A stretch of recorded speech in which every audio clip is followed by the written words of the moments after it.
En abril de 2026 se hizo público el procesamiento de Begoña Gómez, la mujer del presidente del gobierno español, por 4 delitos relacionados con la corrupción. Soles Lejanos 2.0, como ya saben, no es un podcast de actualidad, pero les hablo de este tema porque es uno de los ejemplos casi perfectos de cómo funcionamos. La noticia se extendió por tertulias, conversaciones de bar, grupos de WhatsApp, y en cuestión de horas todo el mundo tenía algo que decir.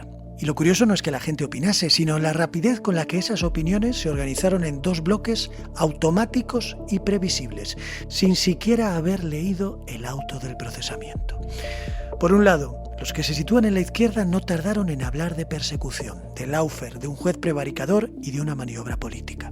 Y por otro lado, los que están en la derecha no tardaron en dar por hecho que aquello era una clara prueba de corrupción. Todo esto antes de que el caso esté resuelto, antes de conocer los detalles y antes de que un tribunal haya dictado sentencia.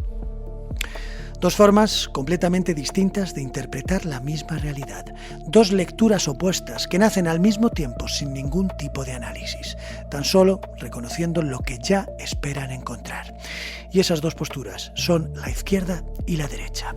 2 palabras que utilizamos constantemente para explicar lo que pasa, que nos sirven para ubicarnos sin esfuerzo y saber quién está de nuestro lado y quién no. Si a usted o a mí nos dicen que alguien es de izquierdas o de derechas, automáticamente y casi sin errar el tiro, vamos a saber perfectamente qué piensa esa persona sobre temas como la guerra de Gaza, Donald Trump o la subida de impuestos. No falla, son distintos y variados temas, pero si alguien es de izquierdas o de derechas de verdad, lo es porque ha comprado el pack completo del ideario oficial. Y ante todo esto yo me pregunto, ¿alguien se ha parado a pensar qué son exactamente la izquierda y la derecha?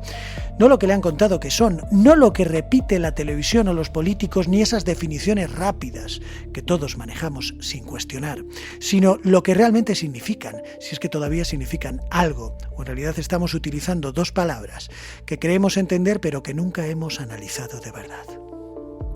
¿Realmente describen 2 formas de entender el mundo? ¿O son algo mucho más simple, más humano y más automático? Porque tal vez no estamos tan lejos unos de otros como solemos creer. Tal vez no pensamos desde lugares distintos.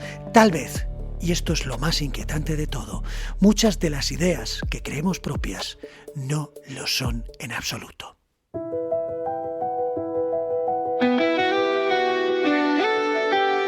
Hoy sabemos que hay distancias infranqueables, que la noche no tiene límites, que el universo se está expandiendo. Hoy sabemos que bailamos en el desastre, que evitamos mirar los índices, que lo que hacemos se está perdiendo. En la nada absoluta, en el rincón impredecible, en la estadística confusa, en el error inconfesable. Y debemos atarnos los corazones. Bienvenidos a Soles Lejanos 2.0. Les habla David Minayo desde el lado político de las ondas. Izquierda y derecha, 2 palabras que repetimos sin parar. 2 equipos, como el Barcelona o el Madrid, a los que parece que hay que pertenecer sí o sí, sobre todo hoy, porque en cuanto alguien critica a uno, automáticamente se le coloca en el otro, como si no existiese ninguna posición intermedia, como si todo tuviera que encajar en ese juego. Hoy vamos a intentar desmontar las simplificaciones que giran alrededor de esos 2 bandos enfrentados, que supuestamente definen nuestra forma de pensar, pero que tal vez lo que estén haciendo es funcionar como un mecanismo de manipulación.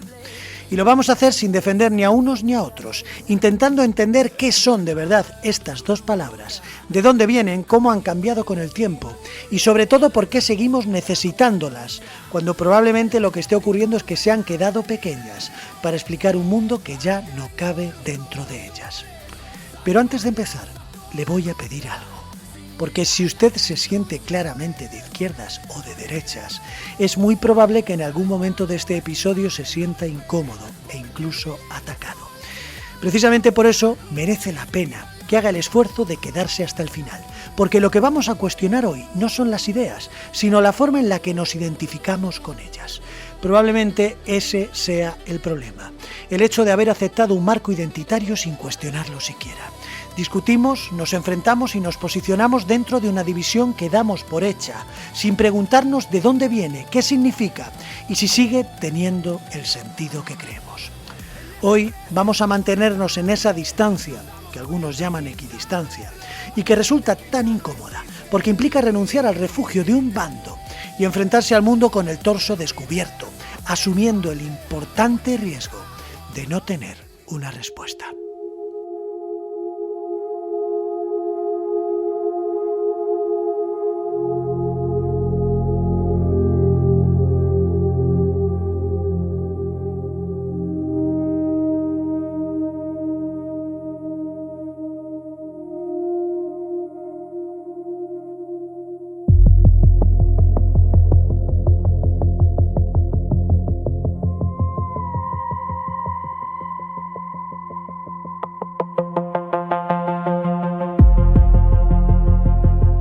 Empezar, conviene recordar algo que casi nunca se dice, y es que izquierda y derecha no nacieron como dos grandes verdades sobre el ser humano ni como dos filosofías perfectamente construidas, sino como algo mucho más terrenal y, en cierto modo, hasta un poco absurdo si lo miramos con distancia, porque nacen literalmente de dónde se sentaba cada uno. Durante la Revolución Francesa, en la Asamblea Nacional, los partidarios de limitar con más fuerza el poder del rey y de empujar las reformas se sentaban a la izquierda del presidente de la Cámara, mientras que quienes defendían el orden tradicional, o al menos una actitud más conservadora y menos rupturista, se sentaban a la derecha. Ese es el origen de las dos palabras. No es una revelación intelectual ni una teoría perfecta, es la distribución física en una sala. Y sin embargo, de algo tan simple salió una de las divisiones más poderosas de la política moderna, porque lo que en un primer momento solo servía para ordenar a los diputados dentro de una cámara, acabó sirviendo para ordenar el conflicto entero de una sociedad. Ahí está una de las claves, porque la política siempre necesita simplificar, necesita clasificar, necesita convertir el caos de intereses, miedos, deseos y tensiones en algo más fácil de entender. Y pocas cosas funcionan mejor para eso que dividir el mundo en dos extremos. A partir de ahí, esa forma de sentarse dejó de ser una anécdota para convertirse en una manera de mirar la realidad. Ya no se trataba solo de quién se sentaba a un lado o al otro, sino de qué representaba cada posición.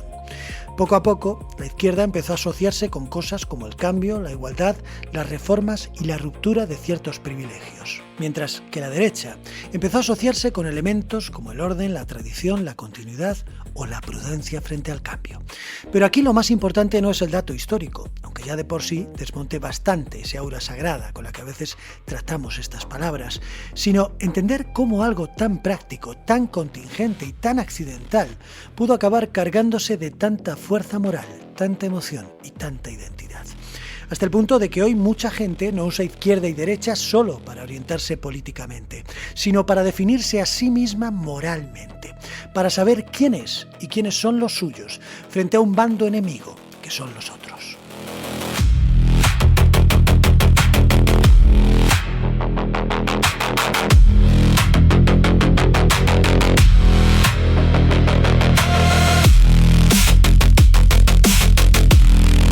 Eso ocurre porque los seres humanos necesitamos ordenar el conflicto, mapas simples que reduzcan la complejidad del mundo a categorías que podamos manejar.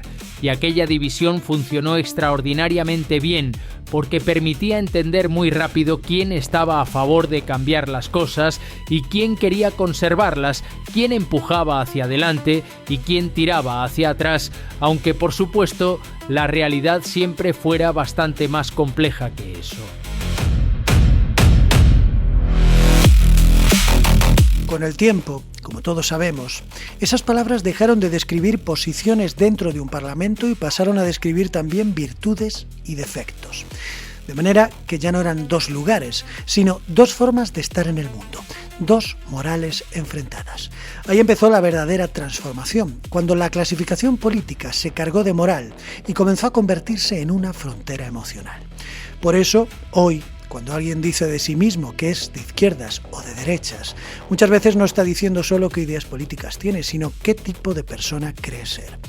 Y el incluirse en uno de los dos bandos está asumiendo los valores que siente que representa.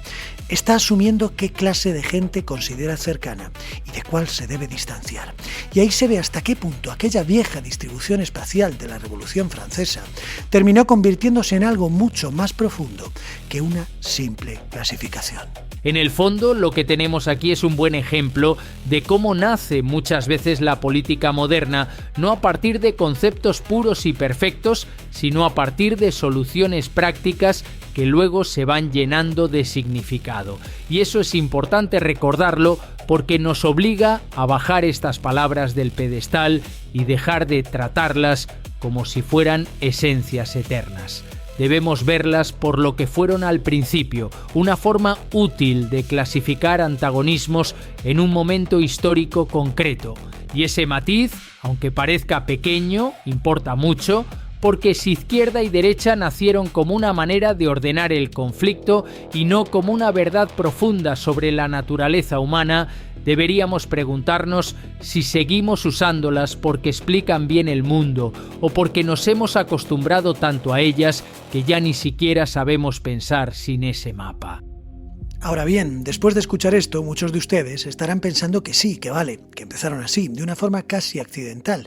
Pero eso no quiere decir que se hayan quedado ahí, porque con el tiempo habrán ido evolucionando, definiéndose y cogiendo cuerpo, como esa bola de nieve que empieza siendo un copo y acaba convirtiéndose en algo mucho más grande. Y sí, es verdad, sería absurdo negar que izquierda y derecha con el paso de los años se han cargado de contenido. Ambas palabras han ido creciendo con ideas, luchas, teorías, aciertos y errores, que han servido para explicar muchas cosas y ordenar la política durante siglos. Pero aquí es donde empieza la parte interesante, porque una cosa es que hayan crecido y otra muy distinta es que hoy sigan significando lo mismo. Y eso es lo que vamos a ver ahora. Si antes desmontábamos la idea de que izquierda y derecha fueran dos verdades eternas nacidas casi de la naturaleza humana, ahora hay que evitar el error contrario, que sería pensar que, como su origen fue casi accidental, entonces todo lo que vino después fue puro teatro.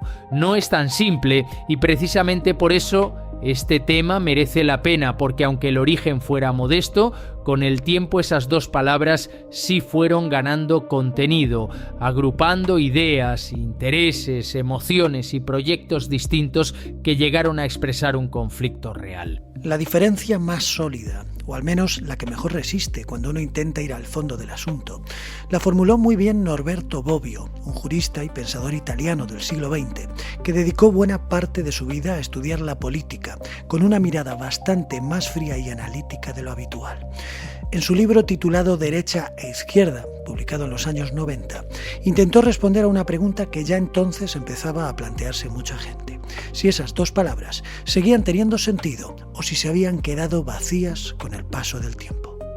Según Bobbio, la línea más clara entre izquierda y derecha no está en que una ame la igualdad y la otra la odie, como tantas veces se caricaturiza, sino en la distinta actitud frente a las desigualdades, es decir, en qué desigualdades considera cada una injustas y corregibles y cuáles considera inevitables, naturales o al menos difíciles de eliminar del todo. Esto es importante aclararlo bien, porque cuando se dice que la izquierda es más igualitaria y la derecha menos, mucha gente entiende algo demasiado tosco, que casi resulta infantil, como si la izquierda defendiese que todos los seres humanos son iguales en todo, y la derecha defendiese que da igual que unos vivan mucho mejor que otros. La cosa no va por ahí. De hecho, Bobbio insiste en algo muy sensato, y es que los seres humanos son iguales en unas cosas y desiguales en otras. Y cualquiera que mire la realidad con un mínimo de honestidad lo ve enseguida. Porque somos iguales, por ejemplo, en cosas como la dignidad, la vulnerabilidad, la mortalidad o la necesidad de respeto ante la ley. Pero objetivamente somos desiguales en otras, como las capacidades, el talento, la fuerza, la inteligencia, la suerte, las herencias, la salud, la belleza, la disciplina, las oportunidades, la fuerza de voluntad para esforzarnos. Somos desiguales en todo eso que hace que unas vidas despeguen y otras se queden atrás. Así que el problema real nunca fue decidir si los seres humanos son iguales o no, porque son las dos cosas a la vez. El problema siempre fue mucho más delicado y más político. Decidir qué desigualdades nos parecen intolerables y por tanto dignas de corregirse y cuáles consideramos la parte inevitable de la vida. Ahí sí que aparece una diferencia bastante reconocible, porque la izquierda tiende a pensar que muchas desigualdades que solemos ver como normales no lo son tanto y tienen causas reconocibles. Causas sociales, históricas, económicas, educativas, familiares, culturales, problemas que se pueden abordar y reducir. Mientras que la derecha tiende a pensar que buena parte de esas diferencias van a existir siempre, porque nacen de la propia condición humana, de la diversidad natural entre las personas, del esfuerzo desigual, del mérito distinto, o simplemente de la misma realidad, que a cada uno le reparte cartas distintas. Dicho de una forma muy llana, la izquierda mira una desigualdad y pregunta antes que nada si se puede corregir, y la derecha mira esa misma desigualdad y pregunta con más frecuencia ¿cuánto de esto es realmente corregible sin romper otras cosas? Ese matiz que parece pequeño cambia muchísimo ambos puntos de vista, porque de él salen después políticas distintas, prioridades distintas y maneras distintas de entender la justicia, el papel del Estado, la fiscalidad, la educación, las ayudas sociales, la herencia, el mercado laboral y casi todo lo demás. Por eso no basta con decir que la izquierda busca la igualdad y la derecha no. Eso es una simplificación enorme. Sería más correcto decir que la izquierda suele dar más importancia a lo que hace a los seres humanos comparables y merecedores de una nivelación mayor, mientras que la derecha suele dar más importancia a lo que los hace distintos y a los límites de cualquier intento de igualarlos del todo. En ese choque es donde hay una tensión real.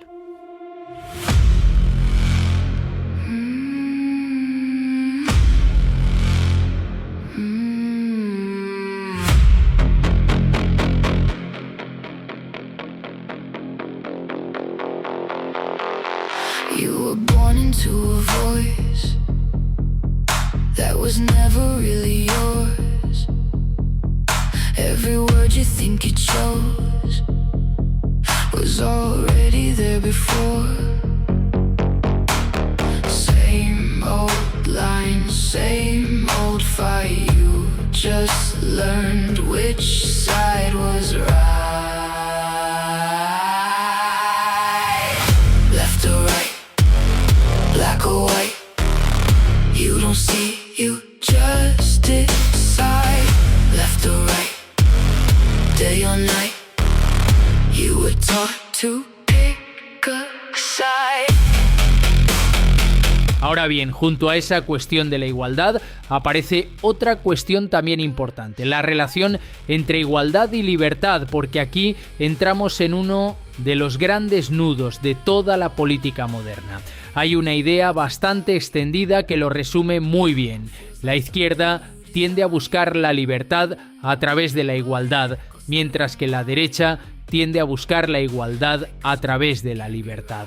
Esto, dicho así, parece una frase bonita, pero conviene bajarla a tierra, porque lo que está diciendo es que la izquierda suele pensar que una persona no es realmente libre si nace demasiado condicionada por la falta de recursos, de modo que para que exista libertad de verdad hay que reducir primero ciertas desigualdades. Mientras que la derecha suele pensar que si se respeta la libertad de las personas, dejándolas actuar, emprender, arriesgar, competir y desarrollar su vida sin demasiada interferencia, de ese juego libre nacerá una forma más justa o al menos más sana de ordenar las diferencias.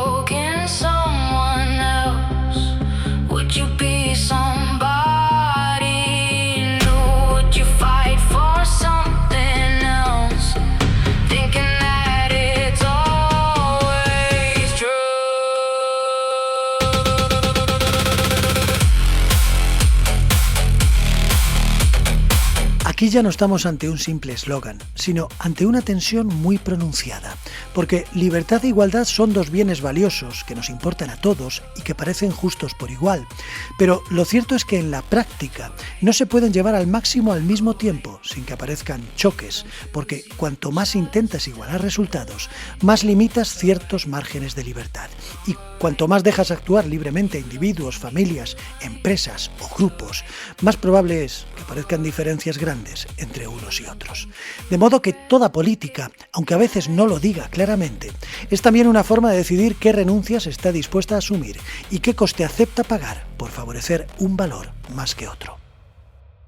Para entender bien esto, vamos a poner algunos ejemplos. Piense en la educación. Si el Estado decide que todos los alumnos deben tener exactamente los mismos recursos, los mismos centros y los mismos resultados más o menos garantizados, está intentando igualar, pero para hacerlo probablemente tenga que limitar ciertas libertades, como que unos centros destaquen mucho más que otros, o que algunas familias puedan elegir opciones diferentes. Ahora bien, si deja total libertad y cada uno estudia donde puede o donde quiere sin apenas intervención, lo más probable es que aparezcan diferencias enormes entre alumnos según el barrio, el dinero o el entorno en el que han nacido. Otro ejemplo muy claro es el de los impuestos.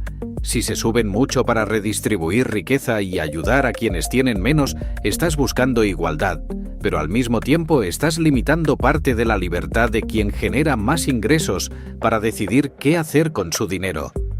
En cambio, si los bajas al mínimo para que cada uno gestione lo suyo, aumentas la libertad, pero también es más probable que la distancia entre ricos y pobres crezca.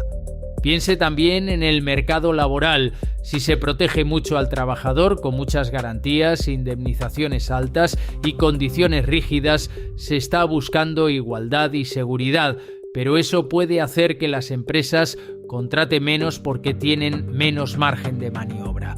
Por el contrario, si se flexibiliza mucho el mercado facilitando contratar y despedir, aumenta la libertad económica, pero también puede aumentar la inseguridad y la desigualdad entre trabajadores.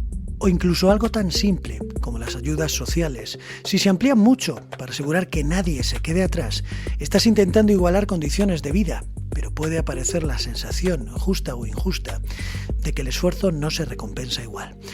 Y si, para evitar eso, las ayudas se reducen al mínimo, aumentas la exigencia individual, pero también el riesgo de que haya gente que se quede completamente fuera. Estos ejemplos evidencian una de las cosas que más se pierden en el debate público, que toda decisión política tiene su precio. No existen soluciones mágicas en las que todos los bienes crezcan a la vez sin molestarse y sin generar efectos secundarios.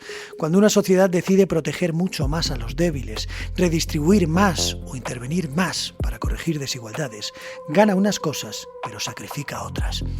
Y cuando una sociedad decide dejar más espacio a la libertad económica, a la iniciativa individual o a la competencia, también gana unas cosas, pero también sacrifica otras. Y negar esto es tan solo una forma de propaganda.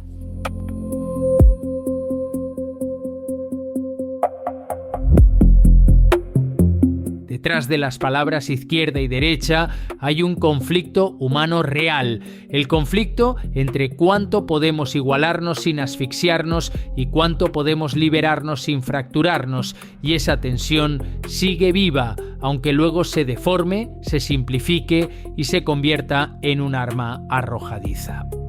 Pero todavía hay una tercera capa que ayuda a entender por qué izquierda y derecha llegaron a representar sensibilidades tan distintas. Y es la forma de imaginar la propia sociedad. Porque cuando escuchamos que la izquierda tiende a ver la sociedad como algo más diseñable y que la derecha tiende a verla como algo más orgánico, nos topamos con una intuición muy vieja, pero a la vez muy poderosa. Porque para una sensibilidad más de izquierdas, muchas de las cosas que damos por normales, desde la familia hasta la economía o la cultura, no son más que construcciones históricas que podrían ser distintas y organizarse mejor para producir una sociedad más justa.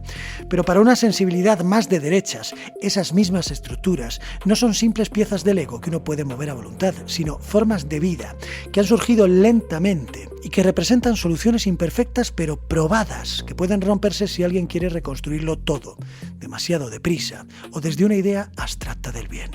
Dicho de una manera más simple, la izquierda suele confiar más en la capacidad humana para rehacer la sociedad y la derecha suele desconfiar más de esa ambición y recordar que la historia está llena de intentos de mejorar el mundo que acabaron empeorándolo. Una tiende a pensar más en la ingeniería social, la otra en la prudencia histórica. Una tiende a decir esto se puede cambiar, la otra tiende a responder sí, pero cuidado con lo que destruyes al cambiarlo. Y otra vez, no estamos ante un capricho ni ante una tontería, sino ante dos maneras muy humanas de responder a la realidad. Una confía en la transformación, otra permanece alerta ante los costes de esa transformación.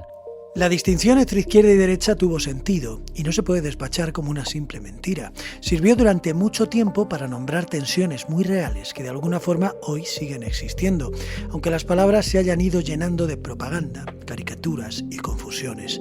Pero efectivamente, una bola de nieve puede empezar como un copo y acabar siendo algo grande, claro que sí.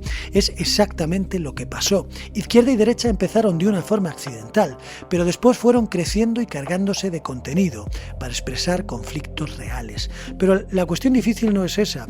La cuestión que tenemos que empezar a abordar es qué ha pasado para que hoy las usemos tanto y al mismo tiempo nos resulten tan borrosas, tan contradictorias y en muchos casos tan insuficientes. I don't stand on either side. I don't wear the flags with pride. Every word I try to say turns into a line I cross. If I doubt I'm not with you, if I think I'm lost to both, in between I take the fire from the left and from the right.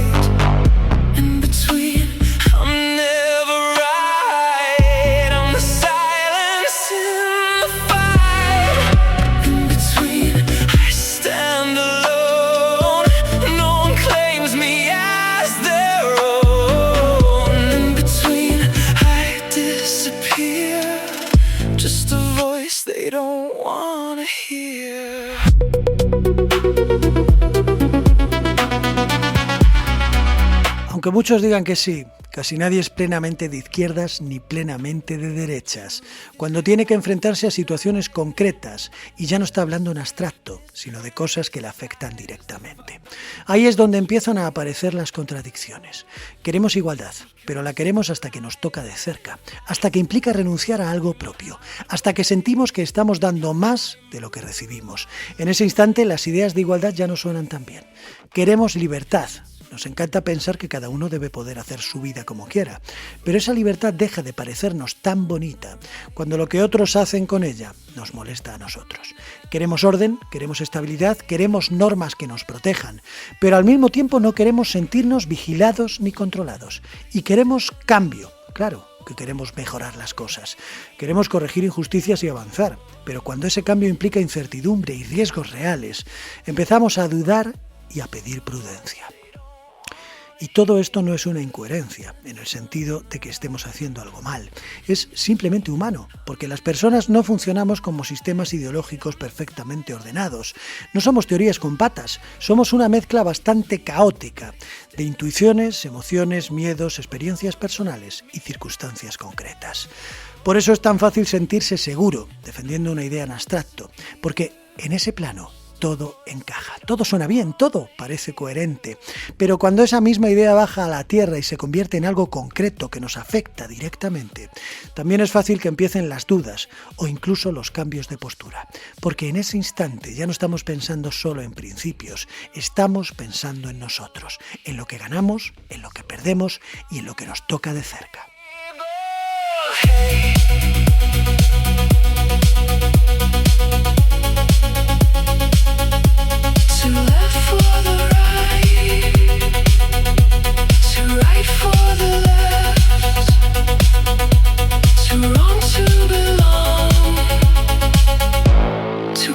To accept.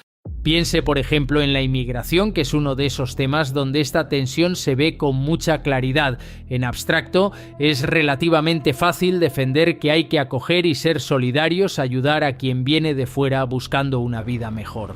Pero en cuanto ese planteamiento implica recursos, convivencia, cambios en el entorno inmediato o la sensación de que puede afectar a nuestra propia seguridad o calidad de vida, empiezan a aparecer los matices. Y entonces surgen discursos distintos incluso dentro de la misma posición, porque unos dirán que la acogida debe organizarla el Estado, que debe hacerse de forma ordenada, distribuida y planificada, mientras que otros, desde la crítica, responderán con esa pregunta incómoda de por qué esa solidaridad no se aplica en lo propio. ¿Por qué no los acoges en tu propia casa? Pero lo interesante aquí no es decidir quién tiene razón, sino observar el mecanismo, porque lo que aparece es exactamente lo mismo que veíamos antes. Una idea que en abstracto parece clara, pero que en cuanto se concreta obliga a negociar con intereses, miedos y límites. No somos tan coherentes como creemos, no porque seamos hipócritas necesariamente, sino porque somos humanos, y es muy distinto defender principios generales que asumir sus consecuencias cuando nos afectan directamente.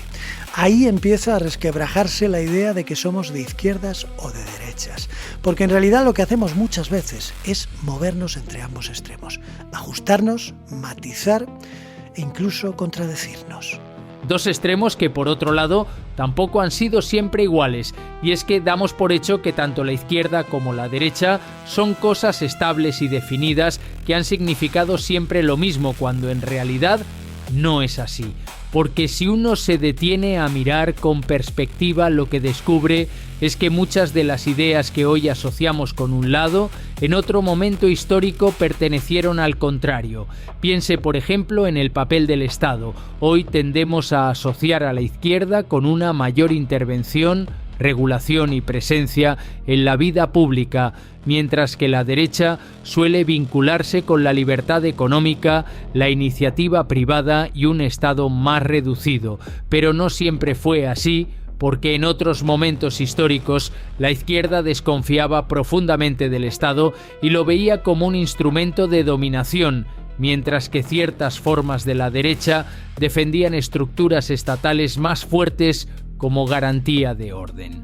O piense en la tecnología, porque durante el siglo XIX y buena parte del XX, la izquierda abrazaba el progreso tecnológico como una forma de transformar la sociedad y mejorar las condiciones de vida, mientras que sectores de la derecha, influidos por visiones más tradicionales, miraban ese progreso con nostalgia de un pasado que consideraban más humano y ordenado.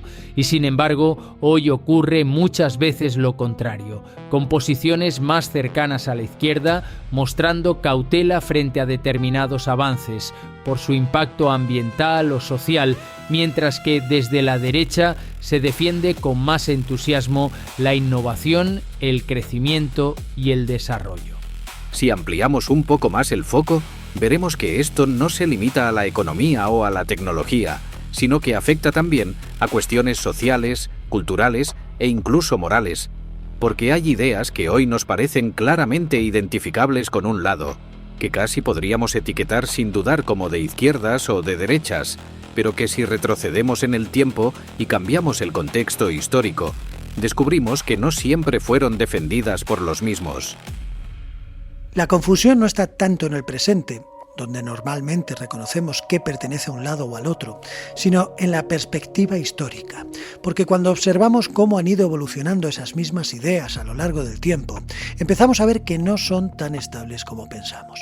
Lo que hoy sentimos como evidente, en realidad es el resultado de una evolución que ha promovido intercambios silenciosos entre ambos lados, hasta el punto de que muchas de las posiciones actuales no encajan en una tradición continua. Son fruto de giros que muchas veces han pasado desapercibidos. Es en esa mirada más amplia donde empieza a surgir una duda inevitable que rompe la sensación de orden que nos dan estas etiquetas. Porque si las ideas pueden cambiar de lado, si lo que hoy defendemos como propio pudo haber sido defendido por el otro en otro momento, Entonces, ¿qué significa realmente ser de izquierdas o de derechas? Si fuera una esencia, si fuese algo profundo e inmutable, esto no debería ocurrir, no debería haber existido ese intercambio silencioso de posiciones. Y sin embargo, ocurre, ha ocurrido siempre y probablemente siga ocurriendo.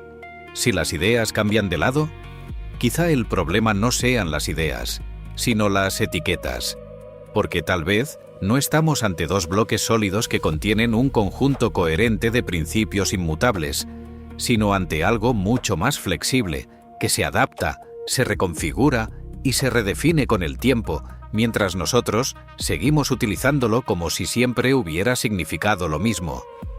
Pero lo más interesante de esto no está solo en lo que pensamos, sino en cómo llegamos a pensarlo.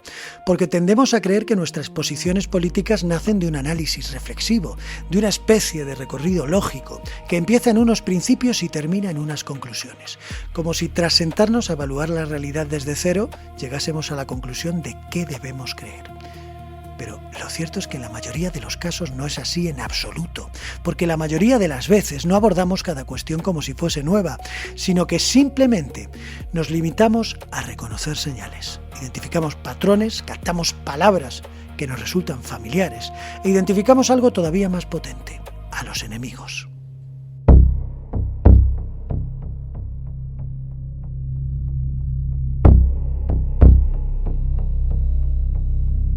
Esos enemigos que parecen tan evidentes son en realidad construcciones que vamos heredando a través de todo lo que nos rodea, porque desde muy temprano empezamos a recibir relatos y explicaciones del mundo en las que ya hay culpables y responsables, figuras que encarnan lo que está mal.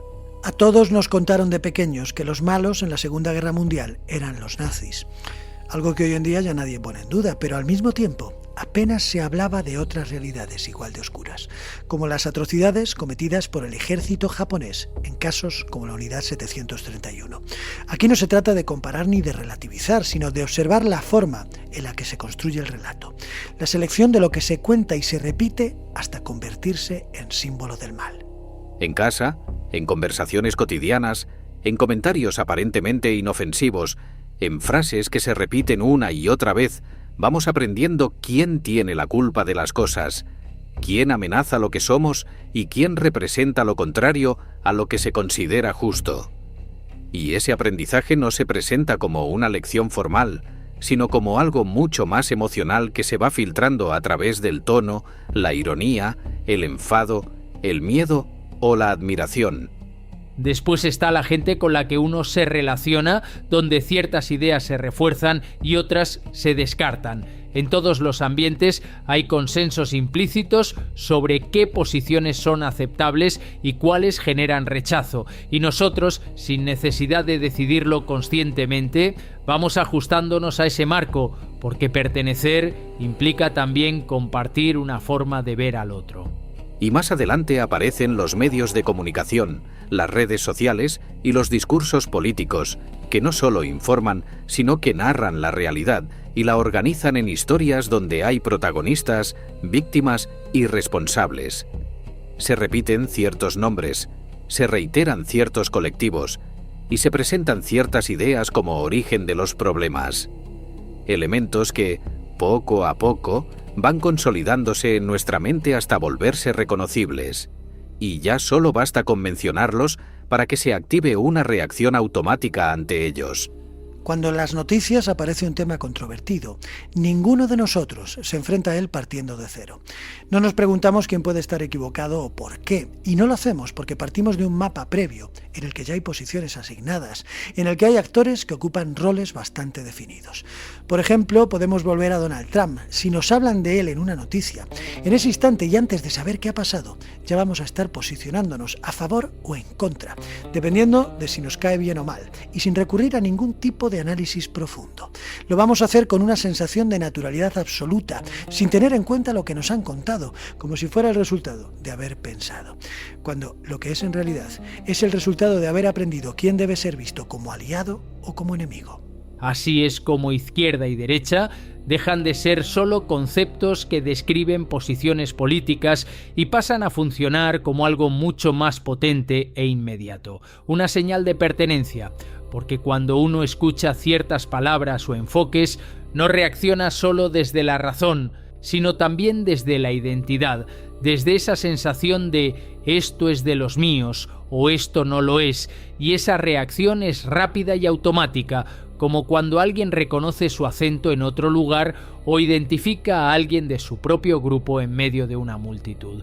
Y todo esto se ha ido construyendo con el tiempo a través de la familia, del entorno en el que ha crecido, del tipo de conversaciones que ha escuchado desde pequeño, de los medios que consume, de la gente con la que se relaciona y de las redes sociales que le muestran constantemente versiones de la realidad que encajan con lo que ya cree, manteniéndole en una burbuja cognitiva, poco a poco, sin que nadie lo decida explícitamente. Se va formando una especie de filtro a través del cual interpreta lo que ocurre. Y ese filtro no solo le dice qué pensar, sino también cómo sentirse ante lo que pasa, qué le indigna, qué le tranquiliza, qué le parece justo y qué le parece intolerable. Y cuando aparece un tema polémico, la reacción no nace de un análisis frío, sino de ese marco previo, ese sistema de reconocimiento que ya está en marcha. Ahí es donde aparece una forma de autoengaño que no consiste en mentirse de forma consciente,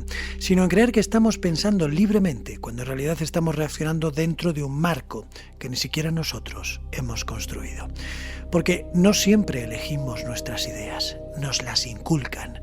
Y nosotros, lo que elegimos sin saberlo, es seguir sintiéndonos como en casa. Y una vez que entendemos que no partimos de cero, que ya tenemos enemigos definidos y formas aprendidas de interpretar la realidad, es cuando empieza a verse con claridad algo todavía más importante, y es que todo esto no solo ocurre de manera espontánea, sino que también tiene un uso muy eficaz desde el punto de vista político, porque la política en el fondo no puede permitirse la complejidad en bruto ni trabajar con un mundo lleno de matices y contradicciones. La política huye de las zonas grises que requieren tiempo, esfuerzo y reflexión para ser entendidas, porque pensar no moviliza ni genera adhesión rápida, pensar no crea identidad. La política necesita simplificar, necesita reducir la complejidad a algo que pueda ser contado, repetido y comprendido en pocos segundos. Y no hay nada más eficaz para eso que dividir la realidad en dos bandos, porque un mundo complejo es difícil de narrar, pero dos lados enfrentados son fáciles de entender, fáciles de comunicar y sobre todo fáciles de sentir, porque no apelan tan solo a la razón, apelan directamente a la emoción, a esa necesidad que tenemos todos de saber dónde estamos y con quién estamos. Si todo se reduce a un nosotros y un ellos, ya no hace falta explicar cada detalle, basta con señalar de qué lado cae una idea, una persona o un acontecimiento para que la reacción aparezca automáticamente. La política, para la mayoría de nosotros, no es un espacio de análisis, sino un sistema de señales donde encaja esa vieja idea de las dos Españas. Una idea que muchas veces se presenta como una herida histórica, que provoca una división que arrastramos desde hace generaciones. Pero esta explicación tiene otra cara, porque no solo describe un conflicto, también lo organiza y lo simplifica convirtiéndolo en un relato que puede ser utilizado una y otra vez para activar emociones y generar alineamientos, manteniendo viva una tensión que resulta políticamente útil. Esas dos Españas en las que o estás en un lado o estás en el otro.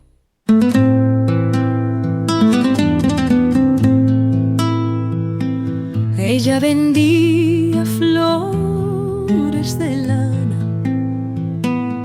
y escondía las protestas en el sótano de casa. Se enamoró de unos ojos azules, vestidos del verde oscuro, contrario a los abedules.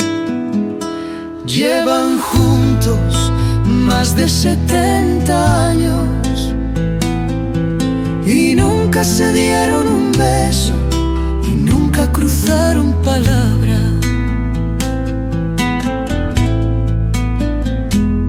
Él pintaba paisajes de costa, y escondía en los lienzos aquello que no se nombra. Entre las rocas y los sentís, entre la arena y el agua, libertad, recuerdo y olvido. Llevan juntos más de 70 años y nunca se dieron un beso y nunca cruzaron palabra. Cuanto más dudemos, cuanto más necesitemos entender antes de posicionarnos, más difícil será movilizarnos. Si nos paramos a pensar, no podrán vendernos su relato tan fácilmente y convertirnos en alguien previsible. Sin embargo, cuanto más emocionalmente alineados estemos con un bando, cuanto más claras tengamos esas fronteras, más automática será nuestra reacción y más fácil será manipularnos.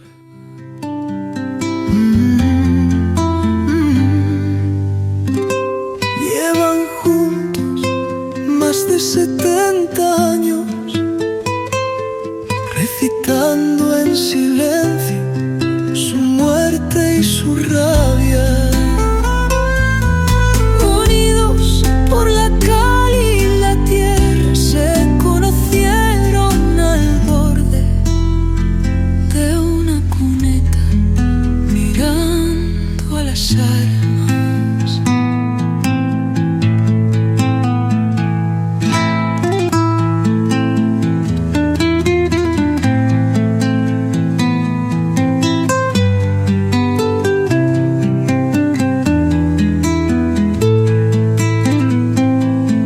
No es una cuestión intelectual ni una discusión sobre ideas. No se trata de cómo entendemos el mundo, sino de cómo se organiza ese entendimiento para influir en nosotros y hacernos manejables dentro de un sistema que, cuanto más simple es en su narrativa, más eficaz resulta a la hora de movilizar. Y esto lo hacen tanto unos como otros, que, como ya dijimos antes, se venden como lotes completos en los que no solo hay una propuesta política, sino una forma de interpretar la realidad, con sus valores, sus enemigos y sus lealtades. Dos bandos que funcionan casi como dos ejércitos, en los que para ser un buen soldado debemos asumir casi todos los puntos sin cuestionarlos demasiado. Pero lo verdaderamente interesante es que cuando uno deja de fijarse en las etiquetas y en los discursos que diferencian a unos de otros y empieza a observar cómo funcionan por dentro, descubre algo que no encaja con esa imagen de dos mundos completamente opuestos, porque más allá de las diferencias, que están ahí y son reales, nos encontramos con un conjunto de mecanismos que se repiten, una forma de simplificar e interpretar que no es exclusiva de un lado, sino compartida por ambos, como si en el fondo, más allá de lo que dicen defender, tuviesen una manera muy parecida de enfrentarse a la complejidad.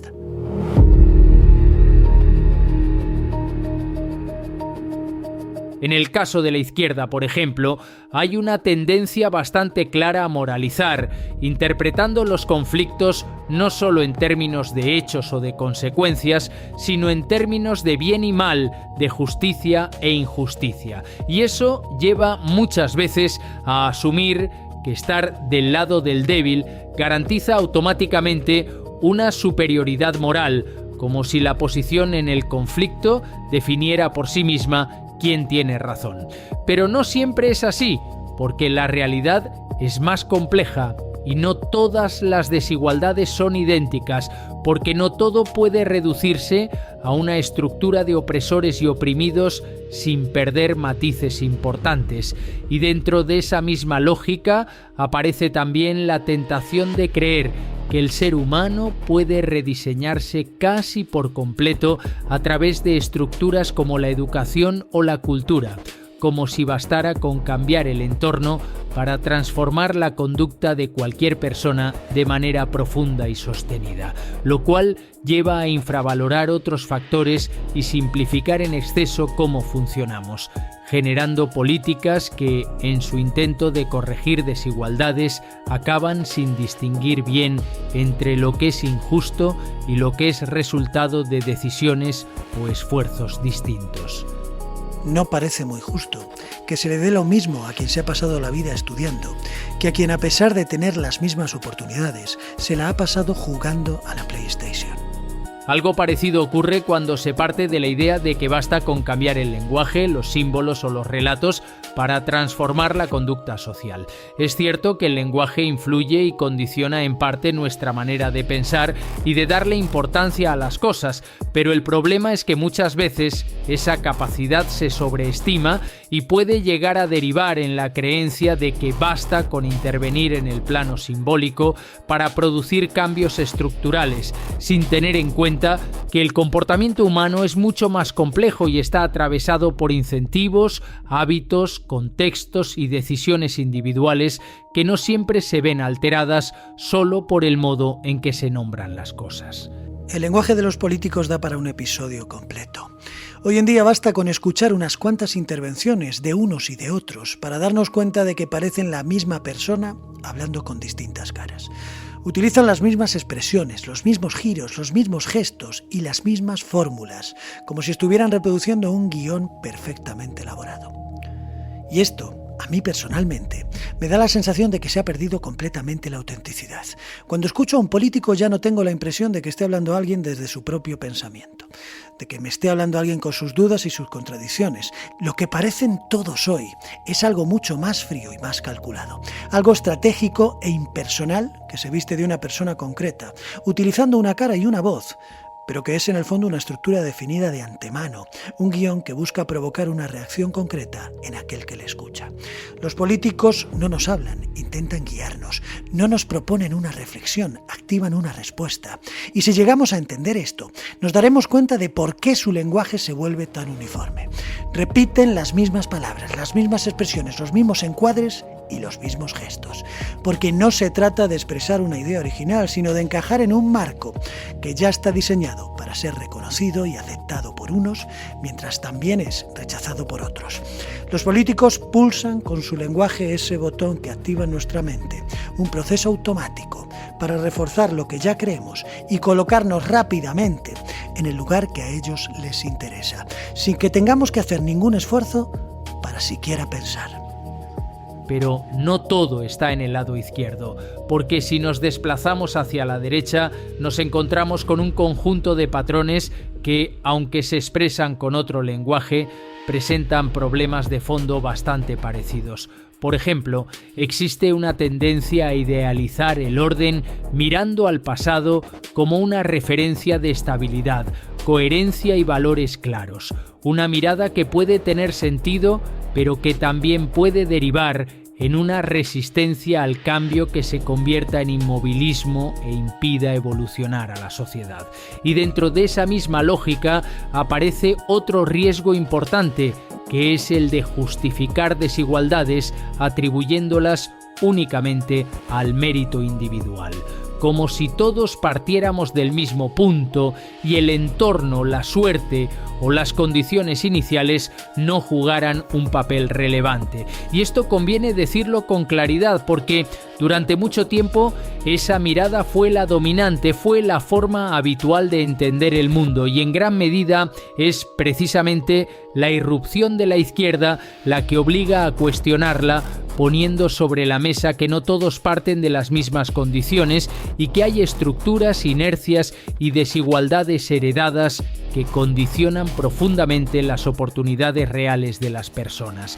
En ese sentido, es justo reconocer que esa crítica ha sido necesaria y que ha aportado una corrección importante, permitiendo ver lo que antes se invisibilizaba.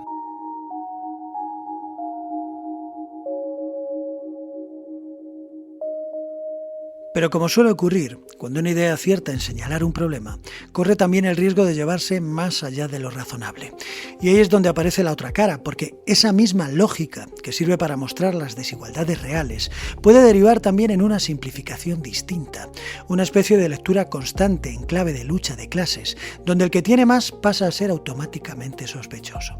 Para ciertos bloques de la izquierda, la riqueza se asocia de forma inmediata a un privilegio injusto que conlleva abuso y explotación, sin siquiera detenerse a distinguir entre situaciones diferentes, porque no es lo mismo el que se ha hecho rico con su esfuerzo que el que se ha hecho rico robando o pisando los derechos de los demás. Si uno mira hacia atrás, encuentra ecos de esta forma de pensar en otros momentos históricos, movimientos que llevaron esa lógica hasta sus extremos, como el caso de Dulcino de Novara, que predicaba una condena radical de la riqueza y de quienes la poseían, no solo como una cuestión económica, sino moral, como si la acumulación en sí misma fuera una prueba de culpa y el simple hecho de tener más situara automáticamente a alguien en el lado incorrecto. Dulcino abrazaba la pobreza porque Jesús había sido pobre, y eso lo llevó hasta las máximas consecuencias, dedicándose a matar a los ricos. Algo que podemos catalogar como una postura extrema, pero detrás de este tipo de posturas suele haber experiencias personales, injusticias que ha sufrido esa persona y que explican su forma de ver el mundo. Ahí es donde aparece el error de fondo, cuando un problema concreto se convierte en una categoría total y pasamos de señalar desigualdades reales a condenarlo todo de manera general. La misma lógica sigue apareciendo hoy de formas más suaves, pero con el mismo patrón, que consiste en reducir la complejidad a una división clara entre quienes tienen y quienes no tienen, entre quienes parecen responsables y quienes parecen víctimas, sin detenerse a distinguir situaciones distintas. La intención puede ser legítima e incluso necesaria en su origen, pero el resultado puede acabar cayendo en esa misma trampa que venimos viendo, la de simplificar la realidad para poder manejarla, dejando fuera partes importantes de lo que realmente ocurre. Como estamos viendo, hay diferencias en el contenido y en lo que cada uno defiende, pero también hay un elemento común que los rodea, el uso del miedo como forma de cohesionar al grupo, porque el miedo, como ya hemos dicho muchas veces, es una de las herramientas más eficaces. Benedictus qui veni, in nomine Domini.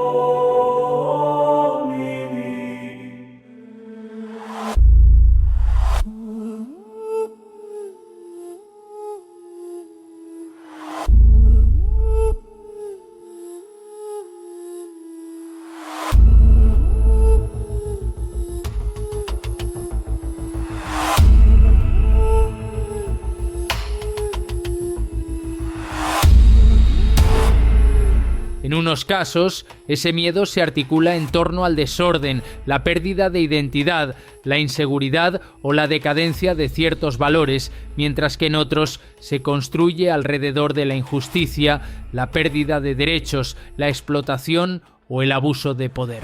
Pero aunque cambien las amenazas y los relatos, la lógica de fondo es la misma: seleccionar un riesgo, amplificarlo y convertirlo en el eje central de la interpretación de la realidad.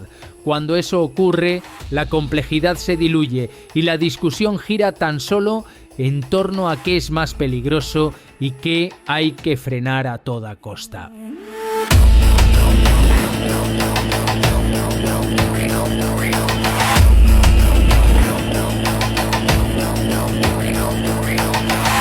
No hay un lado que monopolice los sesgos y esa tendencia a convertir la realidad en un relato cómodo. Lo hacen ambos, cada uno a su manera y cayendo en mecanismos muy parecidos. Pero el problema no es ser de izquierdas o de derechas, sino la rigidez que se asume para evitar lo complejo. Cuando una posición se vuelve extrema y deja de admitir matices, empieza a parecerse mucho más a su opuesta de lo que cualquiera de las dos estaría dispuesto a reconocer. Los extremos se tocan hasta llegar a difuminarse, desembocando en un mismo patrón mental que opera con signos distintos, enemigos distintos, relatos distintos, pero con una lógica casi idéntica. Cuando las ideas se vuelven extremas, dejan de ser diferentes y empiezan a parecerse en su desprecio por la complejidad. Ese es el espejo en el que, si uno se atreve a mirar, ya no ve solo al otro, sino también a sí mismo. Pero si salimos un momento de este enfrentamiento constante y miramos el recorrido de las últimas décadas, nos vamos a topar con un fenómeno que resulta especialmente revelador, porque rompe por completo la imagen de dos bloques enfrentados de forma permanente. Es lo que podríamos llamar la gran convergencia. convergencia, ese momento en el que la izquierda y la derecha empezaron a parecerse ya no solo en los mecanismos mentales, sino también en muchas cuestiones prácticas.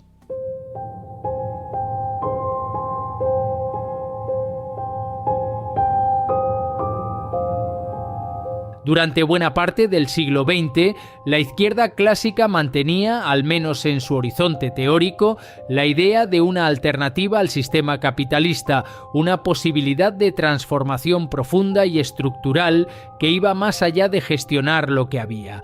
Pero con el paso del tiempo, por múltiples razones, fracasos históricos y cambios económicos, esa ambición se fue diluyendo, y lo que quedó no fue tanto un proyecto de sustitución del sistema como un intento de gestionarlo y corregirlo.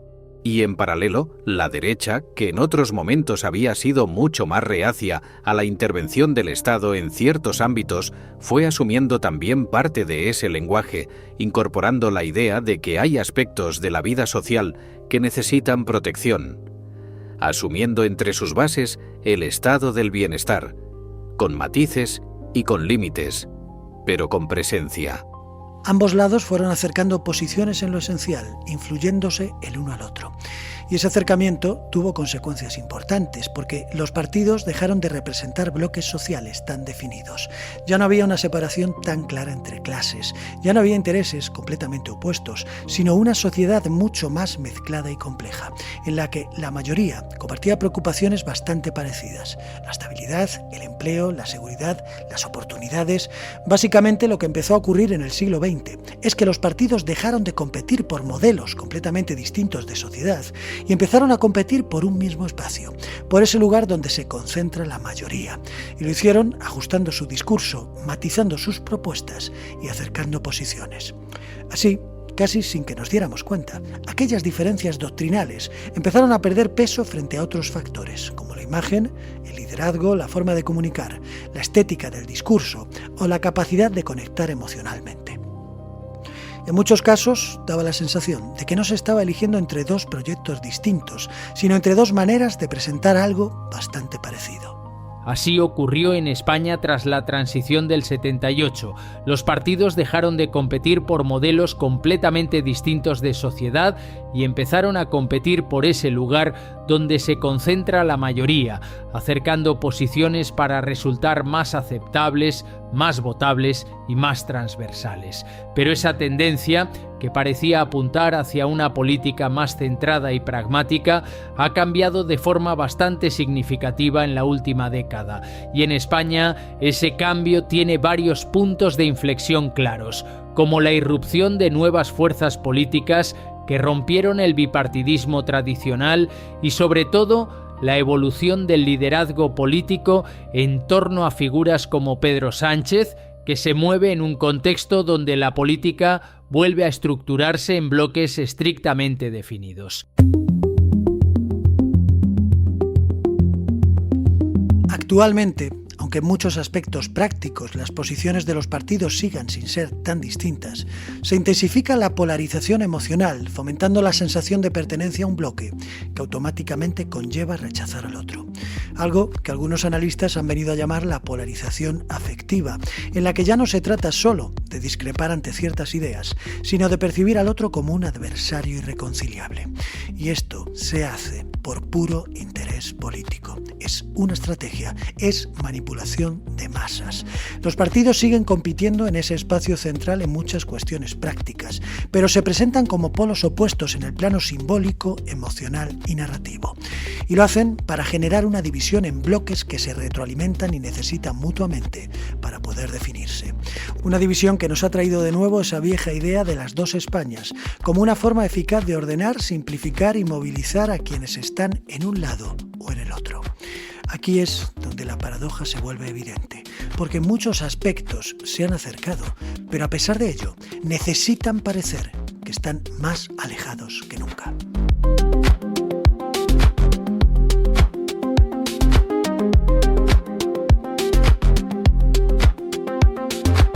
No solo se parecían en sus errores, empezaban a parecerse también en sus soluciones.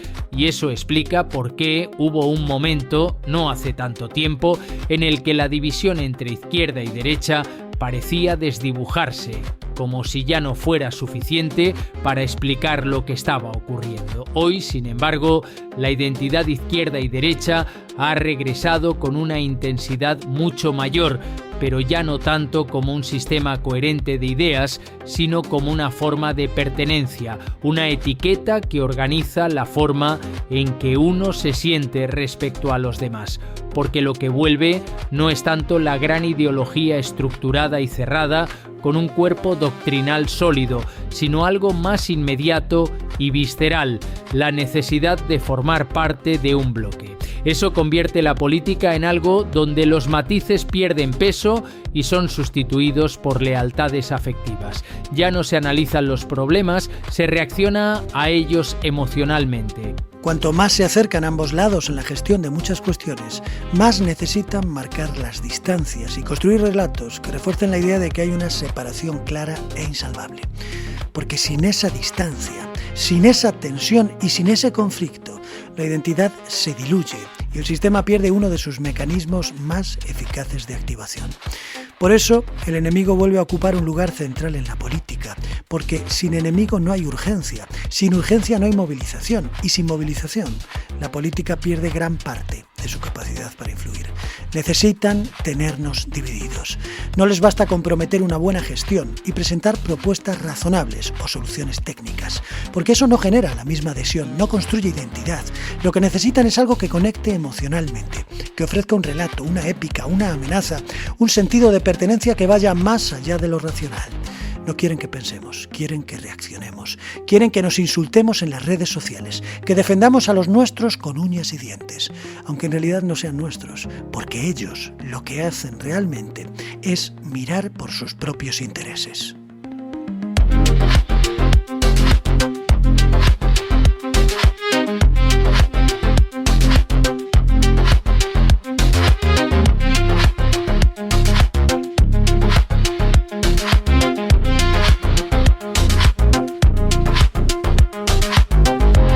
Si uno observa el caso de España en los últimos años, esto se vuelve especialmente visible, porque lo que emerge no es solo una diferencia de posiciones políticas, sino la consolidación de bloques emocionales bastante definidos, acompañados de un lenguaje cada vez más cercano a la confrontación cultural, de una sospecha permanente sobre el otro y de una tendencia a interpretar cualquier movimiento en clave de intención oculta o amenaza.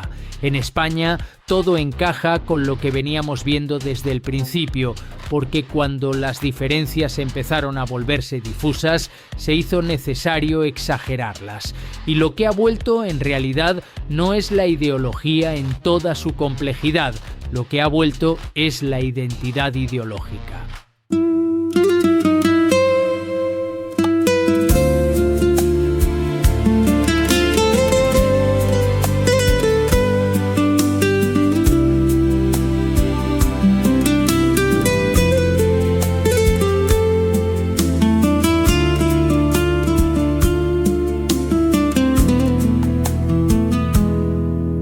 Crecimos en la misma habitación,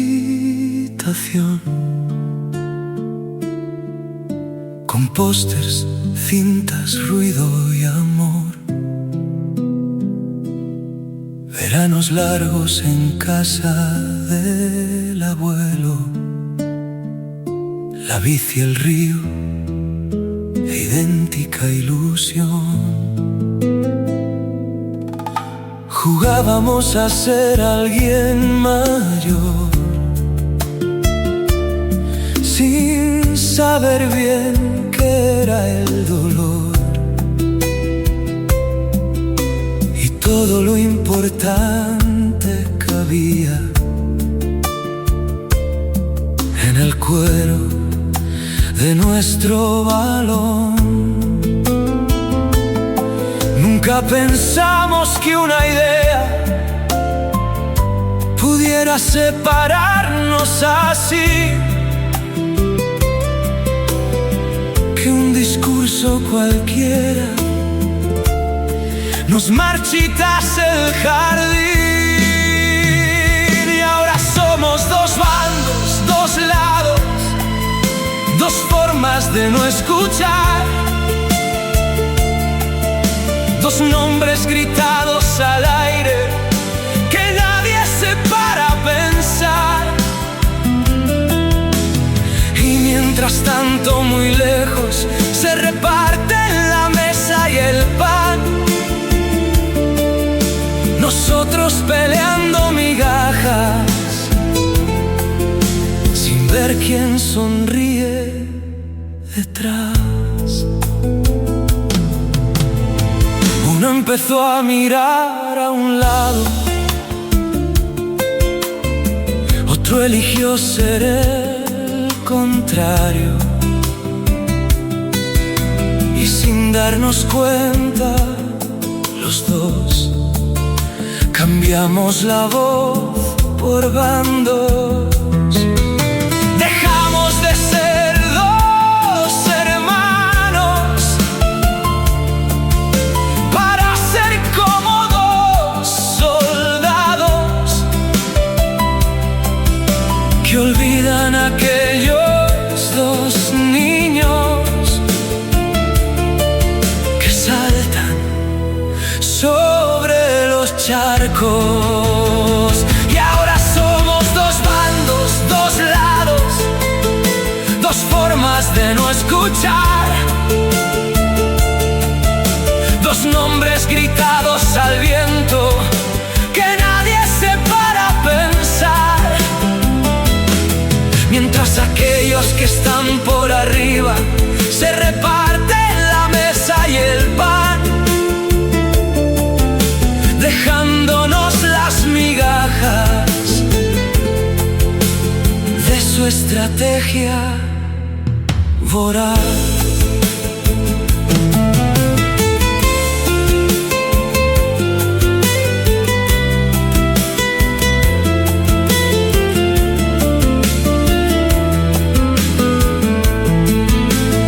Sus palabras sencillas, sus enemigos brillantes, todas esas mentiras nacidas para embaucarme, me separaron de ti y construyeron la trinchera de la que no pude salir,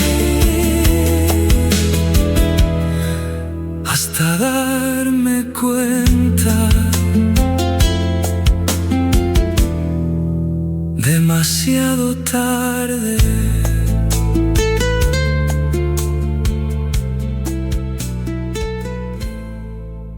La división entre izquierda y derecha no sobrevive por las ideas que representan, sino porque satisface necesidades psicológicas muy humanas. Y la primera de ellas es la necesidad de orientación. El mundo es complejo y cambiante y está lleno de información contradictoria. Por eso necesitamos mapas, referencias rápidas que nos permitan saber dónde estamos sin tener que analizarlo todo desde cero. Izquierda y derecha, con todas sus limitaciones, cumplen esa función.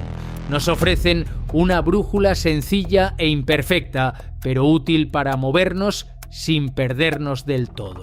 Luego está la necesidad de pertenencia, que es quizá todavía más poderosa, porque no solo queremos entender el mundo, queremos formar parte de algo, sentir que estamos dentro de un grupo, compartiendo valores, que no estamos solos, y esas etiquetas no solo organizan ideas, crean un nosotros que le da a la vida identidad y sentido.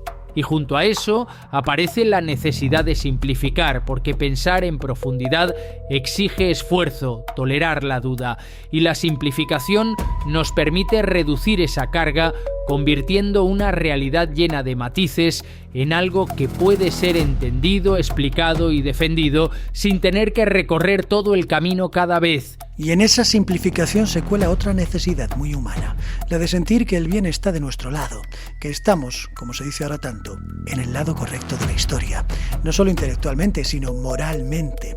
Necesitamos sentir que nuestras ideas no solo son razonables, sino que también son justas. Eso refuerza la identidad, reduce el conflicto interno y hace mucho más difícil que lleguemos a cuestionarnos a nosotros mismos. Todo esto responde a la necesidad de reducir la incertidumbre, porque vivir sin un marco que nos diga qué está bien y qué está mal resulta incómodo y genera inseguridad. Y las ideologías, incluso cuando son imperfectas, ofrecen esa sensación de estabilidad, claridad y orden. Y para que funcione necesitamos relatos, necesitamos historias que conviertan la complejidad en algo comprensible, que nos digan quiénes somos, qué defendemos y contra qué luchamos. Es ahí donde izquierda y derecha funcionan como grandes narrativas, organizando no solo lo que pensamos, sino cómo lo sentimos.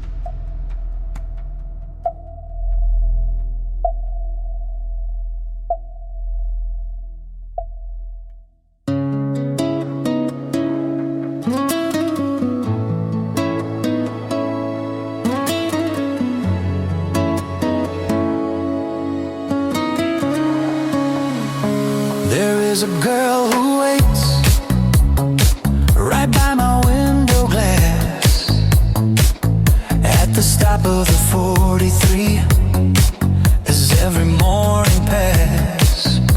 Her hair burns like the sunset, her eyes are fields of green, and I'm certain she can sense the predators unseen.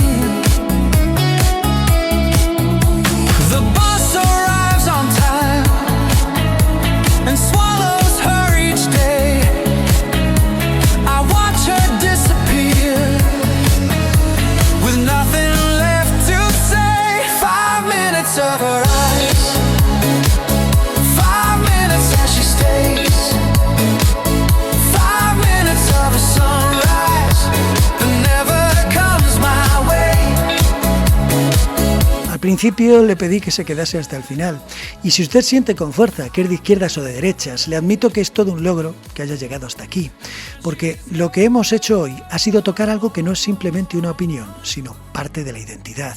Lo que hemos puesto en duda no han sido argumentos ni propuestas políticas, sino esas etiquetas que funcionan como una forma de situarse en el mundo.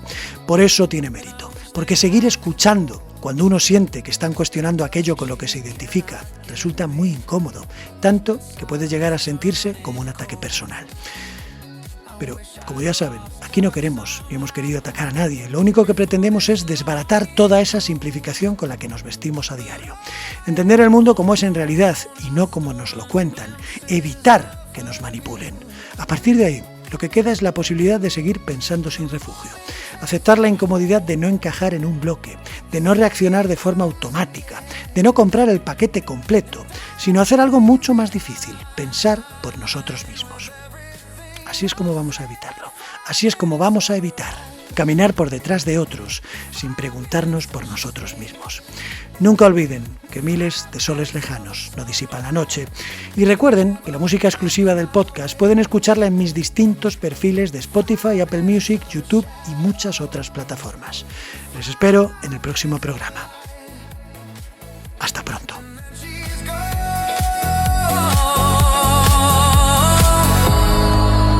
Lost to the morning flight.